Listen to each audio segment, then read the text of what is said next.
तो बात सिर्फ अहमदाबाद की नहीं है, हरियाणा, राजस्थान, उड़ीसा की भी नहीं है, बल्कि अवैध बांग्लादेशी घुसपैठी किसी दीमक की तरह देश के हर शहर में छुपे बैठे हैं। आज हम आपको आंकड़ों के साथ पूरा सच बताएंगे और शुरुआत करते हैं देश की राजधानी दिल्ली से। अवैध घुसपैठियों पर पिछले दिनों दिल्ली की जवाहरलाल यूनिवर्सिटी यानी जेएनयू ने एक रिपोर्ट जारी की थी, जिसमें कई चौंकाने वाले खुलासे किए गए थे। इस रिपोर्ट में बताया गया है कि राजधानी दिल्ली में बड़ी संख्या में अवैध अप्रवासी रह रहे हैं, जिनमें मुस्लिम, बांग्लादेशी और रोहिंग्या मुस्लिमों की आबादी सबसे ज्यादा है। रिपोर्ट में कहा गया है कि घुसपैठ की वजह से दिल्ली में हिंदू मुस्लिम आबादी के बीच जनसंख्या असंतुलन भी हो रहा है। आइए अब ग्राफिक्स के जरिए समझते हैं कि इस रिपोर्ट में कितने बड़े बड़े खुलासे किए गए हैं। तो रिपोर्ट में यह बताया गया है कि दिल्ली में बड़ी तादाद में अवैध बांग्लादेशी और रोहिंग्या मुसलमान बस गए हैं।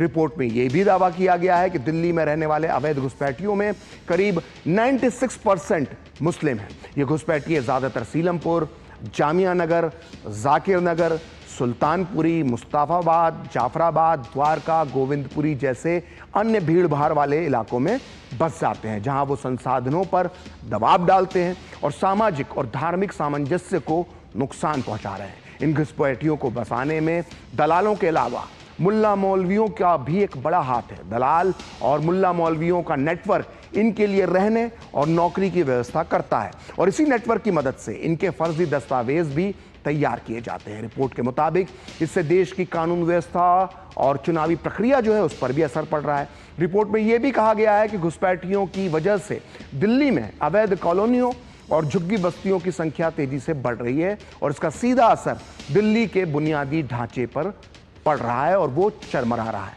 अवैध घुसपैठियों के दिल्ली में बसने से शहर की स्वच्छता और जल आपूर्ति पर भी बुरा असर पड़ा है। इसके अलावा इन घुसपैठियों की वजह से दिल्ली में हेल्थ केयर सिस्टम को भी चुनौतियों का सामना करना पड़ रहा है।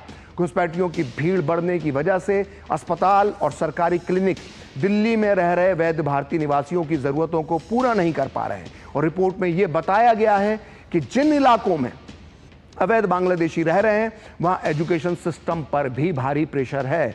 इस समस्या ने गरीब इलाकों में शिक्षा की क्वालिटी पर भी गलत असर डाला है और रिपोर्ट के मुताबिक कम सैलरी वाली नौकरियों में दिल्ली में रहने वाले वैध स्थानीय मजदूरों और घुसपैठियों के बीच अब कंपटीशन बढ़ गया है, जिसकी वजह से दिल्ली की जो वैध निवासी हैं, जो असली भारतीय हैं, उनके अंदर नाराजगी है। दरअसल ये घुसपैठिए कम सैलरी पर भी काम करने को तैयार हो जाते हैं, जिससे जो लीगल तरीके से भारतीय दिल्ली में रहकर काम कर रहे हैं उनके लिए अवसर कम हो जाते हैं। इससे लोगों की कुल इनकम में भी कमी आ गई है, जो कि एक बहुत बड़ी समस्या है।